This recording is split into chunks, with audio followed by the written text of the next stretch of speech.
आज इस प्रकार से ध्रुव जी का उद्धार हुआ। ध्रुव जी के वंश में भी बहुत ही प्रतापी पुत्र उत्पन्न हुए, जिन्होंने ध्रुव जी के वंश को और यश कीर्ति प्रदान की। ध्रुव जी के पुत्र जो थे, जिनका नाम था वत्सर। महाराज वत्सर के पुत्र हुए पुष्णार्ण, पुष्णार्ण के पुत्र हुए विष्ट, विष्ट के पुत्र हुए सर्वतेजा, सर्वतेजा के पुत्र हुए मधु, और मधु महाराज के पुत्र हुए उल्मुख, उल्मुख के पुत्र हुए अंग। अब इन सब राजाओं का अगर वर्णन किया जाए तो बहुत समय लगेगा, इसलिए केवल नाम स्मरण किया शुकदेव जी ने। उन्हीं राजाओं का स्मरण किया, उन्हीं भक्तों की कथाओं को थोड़ा विस्तार से गाया, जिनका संबंध सीधे भगवान से था।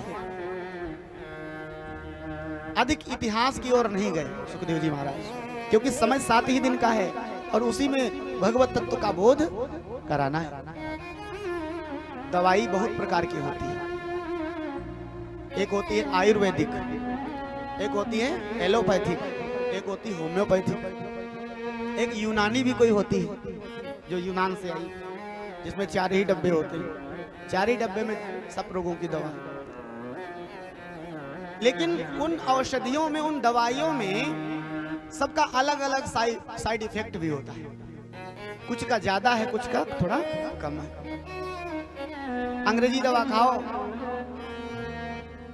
तो एक चीज की दवा करो, दूसरी समस्या वो उत्पन्न कर देती शरीर में। आयुर्वेदिक दवा खाओ तो कड़वी बहुत लगती, खाना बड़ा मुश्किल। डॉक्टर के वैद्य के पास गए, उसने कहा जाओ नीम पर चढ़ी हुई गुर्ज का काढ़ा पियो जा करके। एक तो नीम कड़वी और ऊपर से गुर्ज, जैसे पिया तो 7 दिनों तक स्वाद ही नहीं आया किसी चीज का। तो आयुर्वेदिक दवा कटु होती। लेकिन एक दवा होती है होम्योपैथिक, आप सभी लोग जानते होंगे। कोई भी व्यक्ति जाए, रोगी जाए तो डॉक्टर सबको वही शक्कर की गोली देता है, एक ही प्रकार की। अब एक आदमी नया नया गया डॉक्टर के पास, तो बाद में नंबर आया, 10-15 पेशेंट के बाद उसका नंबर था। तो उतनी देर तक वो बैठा देखता रहा। अभी एक पेट दर्द वाला आया था, उसको भी शक्कर की गोली। एक बुखार वाला आया, उसको भी शक्कर की गोली। एक सिर दर्द वाला आया, उसको भी शक्कर की गोली। जब उसका नंबर आया, उसने कहा डॉक्टर साहब क्या हमको भी वही शक्कर की गोली मिलेगी? सबको आप एक ही दवा देते हो? तो डॉक्टर हंसने लगा, बोले जरा इधर ध्यान से देखो, हमारे पास कितनी सारी दवाइयां रखी हैं। शक्कर की गोली में हम उसके रोग के अनुसार जो औषधि होती है उसमें दवा मिला देते हैं। बोले ऐसा क्यों करते हो? बोले ये अगर दवा डायरेक्ट खिलाई जाए तो जवान ही जल जाएगी, जिह्वा जल जाएगी, बहुत हार्ड होती है। इसलिए वो शक्कर की गोलियों में मिला दी जाती है और धीरे धीरे पेशेंट उसको खा लेता है, रोग ठीक हो जाता है। उसने कहा ये दवाई अच्छी है, रोग का रोग सही हो जाएगा और दिन में 10 बार मुंह मीठा होगा, सो अलग। होम्योपैथिक वाले जेब में ही दवा रखते हैं, जहां बैठेंगे थोड़ा 2-4 बात देखी, निकाली, 4 गोली खा ली, तो ये दवा अच्छी। तो कहने का आशय यह है कि ये जो भगवान की कथा है, ये होम्योपैथिक दवा है। इसको होम्योपैथिक दवा के समान मानो। रोग क्या है? संस्कृति रोग अविद्या नाशा।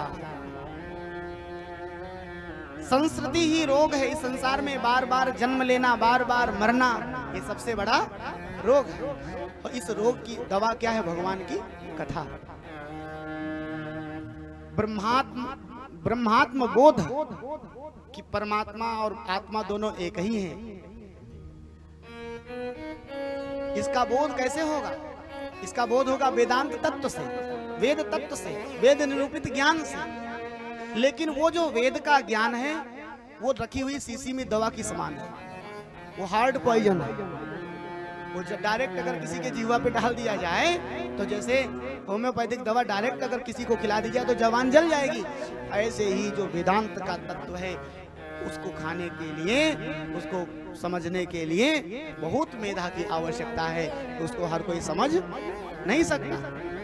इसलिए सुखदेव जी ने, वेद व्यास जी ने क्या किया कि भगवान की सुमधुर लीलाओं में, सुमधुर जो लीलाएं कथाएं हैं वे क्या है, ये शक्कर की गोलियां हैं, और उन कथाओं के माध्यम से उसमें जो है दवा, वेदांत का तत्व जो है मिला दिया।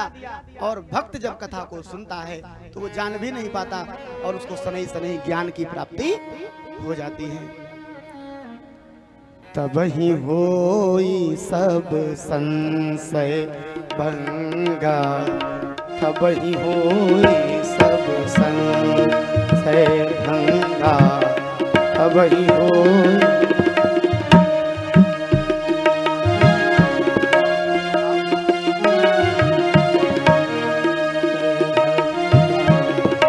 तब ही होए सब संशय भंगा, तब ही होए सब संशय भंगा, जब बहुकाल करे सत्संगा, जब बहुकाल करे सत्संगा, जब बहुकाल करे।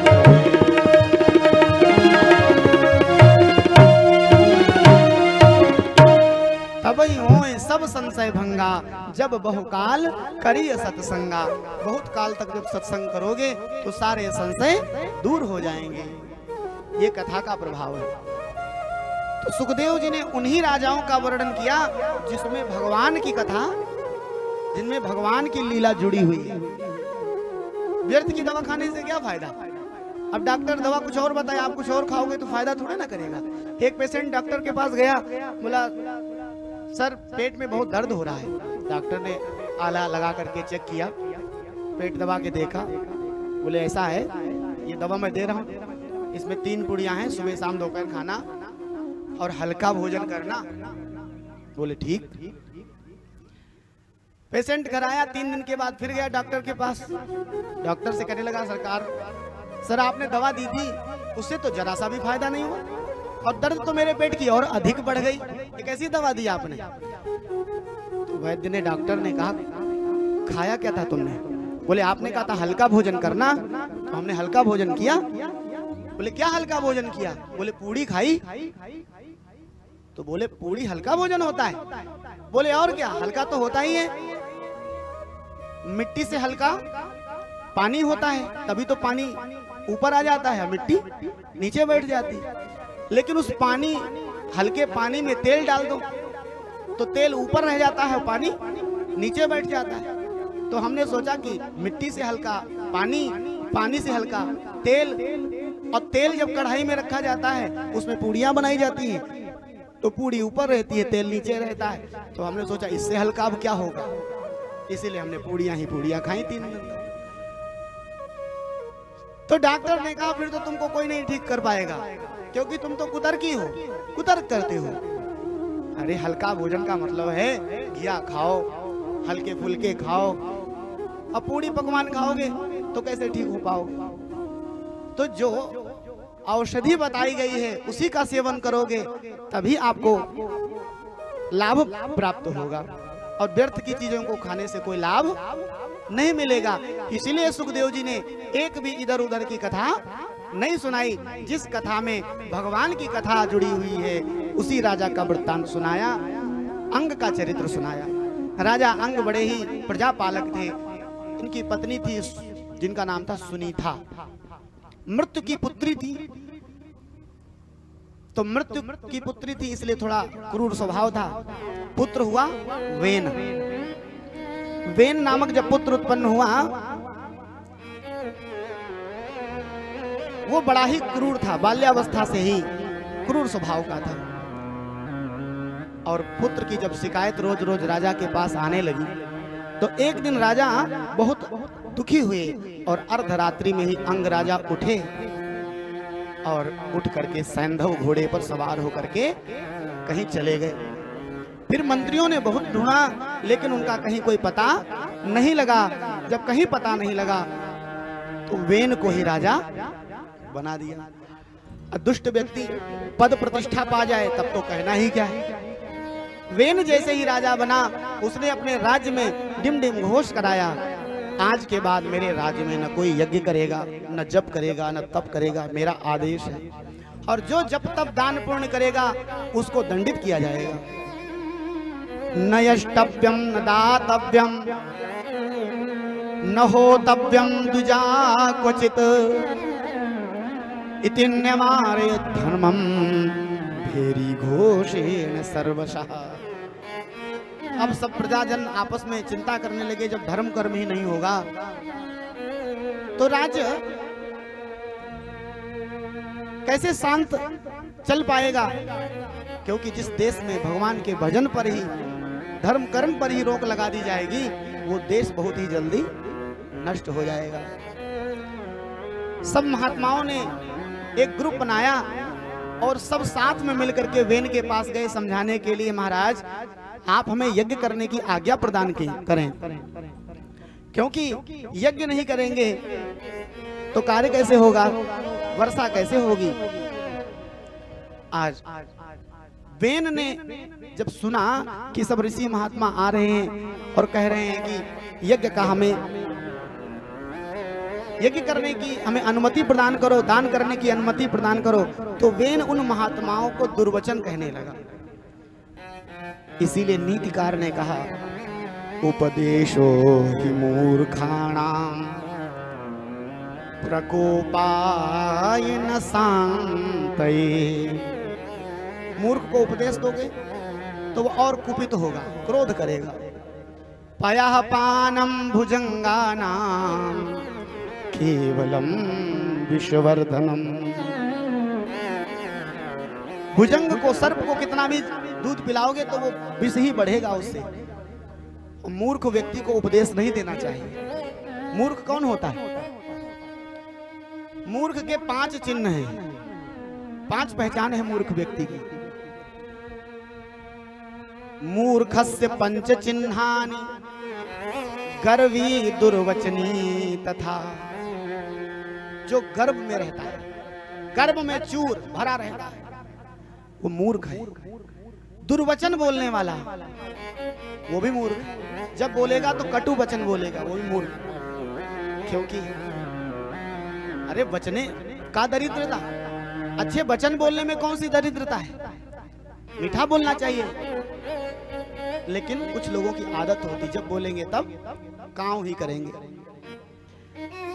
हठी, मूर्ख व्यक्ति हठी होता है। हठी चाप्रियवादी च परोक्तम नैव मन्यते। और सबसे बड़ी पहचान क्या है कि उसकी बात लेकिन किंतु परंतु से शुरुआत होती है उसकी बात की। आप जो कहेंगे वो उसके आगे की बात करेगा, उसको गलत ही साबित करेगा। वेन ने भी संतों की बात नहीं मानी और उल्टा ही उनको ही डांटने लगा और कहता है, तुम सब संत महात्मा तुम्हारी बुद्धि भ्रष्ट हो चुकी है। बालिसा बतयूयम वा अधर्मे धर्म मानिना। तुम अधर्म को धर्म मानते हो। तुमको मालूम नहीं राजा में सभी देवताओं का वास होता है। इसलिए यज्ञ करना है तो वेनाय स्वाहा कहो। दान देना है तो वेन के नाम से दान दो। जप करना है तो वेनाय नमः कह करके जप करो, मेरे नाम का जप करो। ऐसा जब कहने लगा, संतों को क्रोध आ गया, हाथ में जल लेकर के श्राप दे दिया और उसी समय वेन वहीं पर गिर करके और समाप्त हो गए। वेन के कोई संतान थी नहीं, वेन समाप्त हुआ। माता ने सबको वेन के शरीर को ले जाकर के तेल की नाव में भर के रख दिया, जलाने नहीं दिया। इधर जब समय बीता, राज्य में अराजकता फैल गई, तब संत महात्माओं ने कहा, गुरुओं ने कहा कि बिना राजा के राज्य कैसे चलेगा। आज यदि वेन का शरीर होता तो हम उसका मंथन करते। मृत्यु की पुत्री वो जो सुनीता थी, वेन की माता, तत्काल आकर के कहती, महाराज मेरे पास अभी भी शरीर रखा है मेरे पुत्र का। ला करके शरीर दिया। और तब उस समय उन ऋषियों की कोई विशेष व्यवस्था रही होगी, कोई विशेष कला रही होगी, विशेष शक्तियां होंगी, जिसके द्वारा उन संतों ने, ऋषियों ने वेन के शरीर का मंथन किया और उसके शरीर से दूसरा शरीर प्रकट हुआ जिसका नाम था निषाद। पुनः मंथन हुआ तो एक पुत्र उत्पन्न हुआ और वो द्वितीय जो पुत्र था वो साक्षात नारायण ही अवतरित हुए। नाम पड़ा पृथु। बोलो पृथु महाराज की जय। और अर्ची देवी प्रकट हुई जो साक्षात लक्ष्मी थी। अर्ची और पृथु ने राज्य संभाला, सब प्रजाजनों ने स्तुति की और पृथु महाराज ने समस्त पृथ्वी को बहुत सा धन धान्य समर्पित किया और औरस पुत्र की भांति अपनी पृथ्वी का, अपने राज्य का पालन किया। और इन्होंने पृथ्वी का दोहन किया, कई बछड़े बना करके पृथ्वी से विविध प्रकार के दुग्ध को समर्पित किया अपने प्रजाजनों को। और फिर इन्होंने अनेक यज्ञ भी किए। जिस समय अश्वमेध यज्ञ कर रहे थे, इंद्र ने इनके यज्ञ का, जब 100 नंबर का यज्ञ हो रहा था, 99 यज्ञ पूरे हो गए, 100वां यज्ञ चल रहा था, तो इंद्र ने घोड़ा चुरा लिया। तो इनके पुत्र का नाम था, पृथु महाराज के पुत्र हुए जिनका नाम था विजिताश्व। विजिताश्व ने जाकर के इंद्र को पराजित कर दिया युद्ध में और उस अश्व को लेकर के आ गए। यज्ञ फिर प्रारंभ हुआ। अब की बार इंद्र ने छल करके बाबा का वेश बना करके फिर से घोड़ा चुरा ले गए। तो पृथु ने अपने आचार्यों से कहा, अब ऐसा मंत्र पढ़ो कि इंद्र ही आकर के सिंहासन समेत इस यज्ञ में स्वाहा हो जाए। जैसे ही मंत्र पढ़ा, इंद्र का सिंहासन खिसकने लगा। इंद्र ने ब्रह्मा को पुकारा, तब ब्रह्मा जी ने आकर के पृथु महाराज को समझाया। बोले, तुमसे डरते हैं कहीं तुम इनका सिंहासन न छीन लो, इसलिए तुमको सिंहासन से तो कोई लोभ है नहीं, तुमको इंद्र पद तो चाहिए नहीं, इसलिए अब यज्ञ को यहीं पर पूर्ण करो। और इस प्रकार से पृथु ने 100 यज्ञ किए। सनत कुमार जी आए, सनक सनंदन सनातन सनत कुमार से सत्संग किया। सत्संग करने के बाद जब सनत कुमार से ज्ञान की प्राप्ति की, चलते समय पृथु महाराज ने कहा, महाराज आपने बड़ा सुंदर ज्ञान दिया है, इसलिए आपसे मैंने कथा सुनी है, अब आप हमसे दक्षिणा मांग लीजिए, क्या चाहिए आपको? तो बोले, हम मांगे क्या, तुम हमें क्या देना चाहते हो? बोले, प्राणादारा सुता ब्रह्मन् ग्रहाश्च सपरिच्छदाः राज्यं बलं महीकोश इति सर्वं निवेदितम्। मेरा धन, मेरे प्राण, मेरे पुत्र, मेरी पत्नी, मेरा धन वैभव जो कुछ है सब मैं आपको समर्पित करता हूँ। सब कुछ समर्पित कर दिया। शिष्य कैसा हो? पृथु के जैसा, जो अपना सर्वस्व गुरु के चरणों में न्यौछावर करे। लेकिन गुरु कैसा हो? हाँ, शिष्य तो सब कुछ समर्पित करे, पर गुरु सब कुछ लेवे ना। हरहि शिष्य धन शोक न हरहि, हरहि शिष्य धन सो गुरु घोर नरक महापर, सो गुरु घोर नरक महापर। हरहि शिष्य धन शोक न हरहि, हरहि शिष्य धन शोक न हरहि, सो गुरु घोर नरक महापर,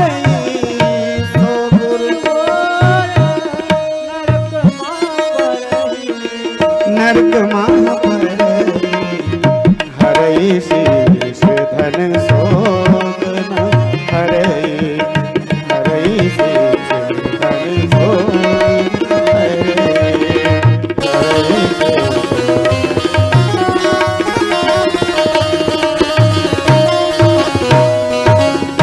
हरहि शिष्य धन। जो गुरु शिष्य के धन को तो खींचता है, धारण करता है, और शिष्य के शोक का हरण नहीं करता है, ऐसा गुरु कहा जाता है। सो गुरु घोर नरक मां परे। इसलिए गुरु कैसा होना चाहिए? तुलसीदास जी कहते हैं, गुरु का काम क्या है? बंदहु गुरु पद कंज,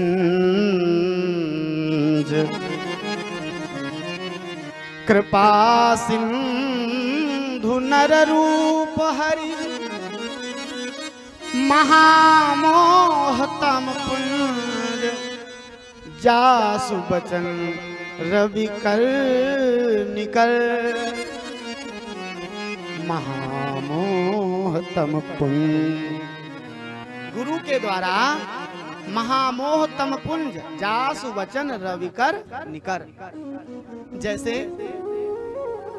सूर्य भगवान के प्रकट होते ही सारा अंधकार दूर हो जाता है, ऐसे ही सदगुरु के जीवन में आने से अज्ञान रूपी अंधकार महामोह समाप्त हो जाता है। वो वास्तव में गुरु। तो सनत कुमार ने कहा, हे राजन, तुमने मुझे अपना सर्वस्व समर्पित किया, मुझे सब कुछ स्वीकार है, अब मैं ये सब फिर से तुमको वापस दे रहा हूँ। ये लो अपनी पत्नी, ये लो अपनी तिजोरी की चाबी, ये लो अपना राज्य, मुझे कुछ भी नहीं चाहिए। हाँ, लेकिन ये सब है मेरा ही, ये मैं तुमको दे के जा रहा हूँ। इसको जब तक संसार में हो तब तक इसका उपयोग करो, इसका ध्यान रखो, लेकिन इसको कभी अपना मत मानना। यही गुरु का काम है। गुरु यह बता देता है, अज्ञानान्तिमिरान्धस्य ज्ञानांजन शलाकया चक्षुरुन्मीलितं येन तस्मै श्री गुरवे नमः। जो अज्ञान रूपी अंधकार में डूबा हुआ प्राणी है, जिसको दिखाई नहीं दे रहा। दिखाई देने का मतलब क्या है? जब अंधकार होता तो कुछ दिखाई नहीं देता, और अंधकार को अज्ञान भी कहते हैं। तो जो अज्ञानी है उसको भी कुछ दिखाई नहीं देता है। वो संसार तो देखता है, लेकिन सही गलत का निर्णय नहीं कर सकता।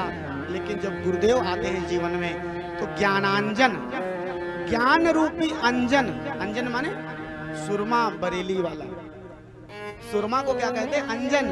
तो गुरुदेव ज्ञान रूपी अंजन शिष्य के आंखों में लगा देते हैं, अर्थात ज्ञान प्रदान करते हैं। और उस ज्ञान प्रदान करने पर क्या होता है? बोले चक्षुरुन्मीलितं येन, आंखें पलट जाती